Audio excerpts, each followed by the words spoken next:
things that becomes really clear in your book is not just the capriciousness of it, but the overwhelming bias against the poor and the African Americans population. Was anything, and Furman versus Georgia was intended in part to rectify that. Was anything done in the writing of these new laws to try to? There were, and indeed in one of the major rewrites that the Supreme Court found unconstitutional, what states like North Carolina did in writing their laws was simply to say, here are capital crimes. In other words, kidnapping, felony murder, the death of a police officer. And if you are found guilty of that crime, you automatically receive the death penalty. So we're going to take race right out of it here. In other words, whites as well, anyone who commits this crime.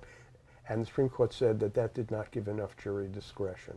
So it had to be taken off the table. What I'd also like to say is that what the Supreme Court really wanted was to have the case split into two. In other words, they did not want the jury at the very moment it determined guilt or innocence to then turn around, wait an hour, and determine punishment. What they wanted was that the case must be split in two.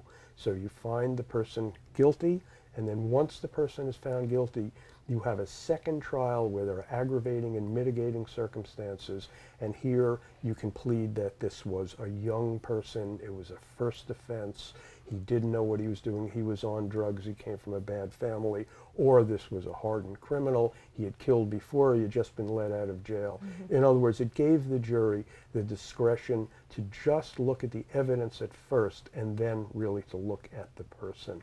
And those are the kinds of reforms that allow the Supreme Court to say, yes, you can go ahead with capital punishment. Texas had sort of the craziest new part of the law in which it asked the jury actually determine the future behavior of the person they had just found guilty.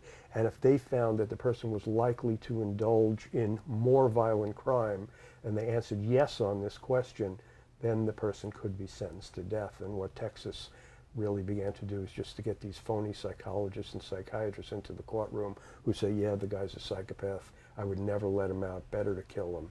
And that became a real sort of ugly part of the process. Did this have an impact on, any impact on the racial profile of people on death row? Here is really the issue on racial profile on death row. The majority of people on death row are African American, and by a very slight majority, even today I think those executed are more likely to be African American. Since they're only 12% of the population and they make up 50% of death row, you say to yourself, there is a racial dynamic here. On the other hand, people would argue effectively that in the African American community, the homicide rate is at least 5 times higher. So in other words, these things would equal out. After very careful study, what criminologists have found is that it is not the race of the criminal that is important, it is the race of the victim. In other words, if I were to kill a black person, I would be much less likely to be sentenced to death row than if I were to kill a white person. Indeed, I'd be 11 times less likely. So what you really have is that it's not so much the criminal himself, it is who the criminal kills that is essential. And that is interesting. And in terms of rich and poor, if you are wealthy, you will never be on death row, never. If you have the ability to hire your own lawyer as opposed to a public defender, or in Texas they just appoint someone, there was a very famous study done in Harris County, which is Houston, which executes more people in any county in the United States by a mile. And what it showed was that those who were being tried for a capital crime, those who had a private attorney never were sentenced to death.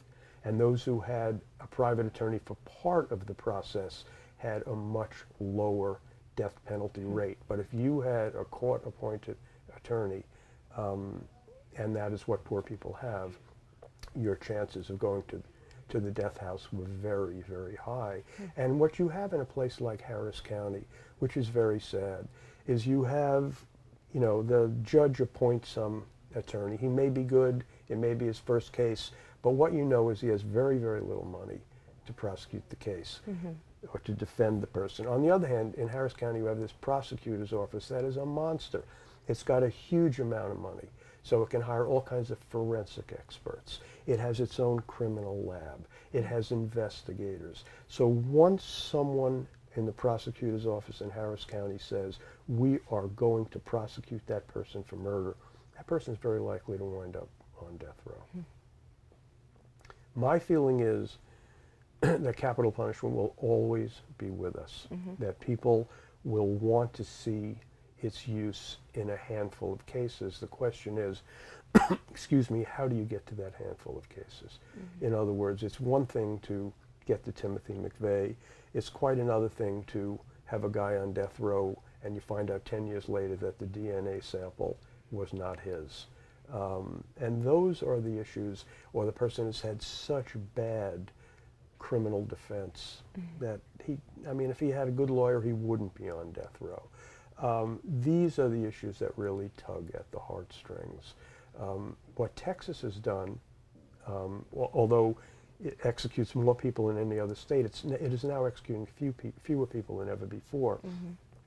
And the reason is Texas has given juries the ability to have a life without the possibility of parole. If you ask the American people, how do you feel about capital punishment? The overwhelming majority will say I support it. If you then say to them, what about capital punishment and life in prison without the possibility of parole, the numbers go way down. So that has now become sort of the alternative. And I think it makes juries feel better that they have not made the kind of mistake that can never be rectified. 5 years down the line, a new DNA sample comes in. 5 years down the line, somebody else confesses.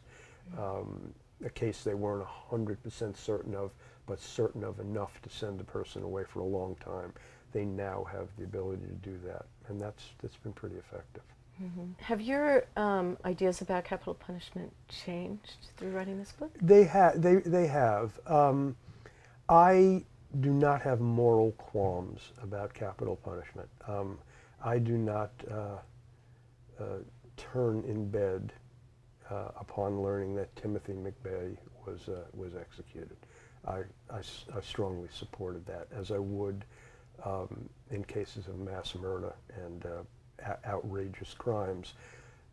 What this book has done for me is to make me much, much more aware of how broken the system is. That it's just not a fair system. It's become an unworkable system. It's a system in which it is possible to execute an innocent person. And more than that, it's a system in which if you are poor, I would take race off the table for this moment. If you are poor, you are at much greater risk of being taken into the system and executed. And that is, when you're dealing with human life, that to me is the deal breaker. So while I have no moral qualms, if somehow we could bring the execution level down to people who literally have admitted their guilt, or the evidence is so airtight and it's a particularly atrocious crime, the fact is that very, very few cases are like the ones I just described. Most cases are an 18-year-old kid who walks into a convenience store and blows someone's head off. And those are very, very difficult issues because if that were an 18-year-old white kid, he would not be on death row. He would have a lawyer who would figure out some way to game the system such that this kid went to a mental hospital or spent a finite number of years in prison but was not executed. So it's kind of a paradoxical situation. On the one hand, the laws that you were describing, taking children, making it impossible to carry out the death penalty against children or the mentally ill, that really seems to represent this idea that we've changed, that we've become more civilized, that we don't just kill anybody. But in practice, it's just as irrational and arbitrary it's as still, it's ever been. It is. The one good thing you can say about the system is that the numbers of people being executed has gone down. And I think a lot of that is juries are more squeamish now and have been given an out with life without the possibility of parole. That and to me that the major issue is still that it is as arbitrary and capricious in 2011 as it was in 1972. I guess, you know, when I started writing this book, one of the reasons I wrote is that, as you know, I come from the North and I love Texas. I love Texas, but when you're in the North, the question everyone asks you is, why are so many people getting killed down there?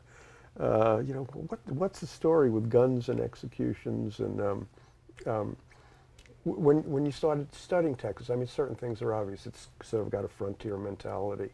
It's a very religious eye for an eye state in many ways. It's a state from the old Confederacy that still has to deal with its racial past. It's a state with a very high homicide rate, which always correlates very strongly. But if I had to pick one issue, it's the fact that we in Texas directly elect all of our judges, so that they are very, very wary of public opinion. And they know that in the next election, if they have been, quote, soft on crime, particularly a murder case, the opponent's going to bring it up. States where judges, particularly appellate judges, are not elected are states generally that have a much lower number of capital cases or do not have capital punishment at all. So this has been a real journey for me, sort of working my way and figuring it all out. And I think, if anything, it's just made me more aware of, although I think morally I'm not opposed to capital punishment. On a pragmatic level, it just is a system that is too badly broken to take a person's life and weigh it in the balance. Well, it's a relatively short book, but it brings up, I think, really some of the most profound issues that we deal with as a society and as individuals. Thank you, David, very much. My pleasure. My pleasure.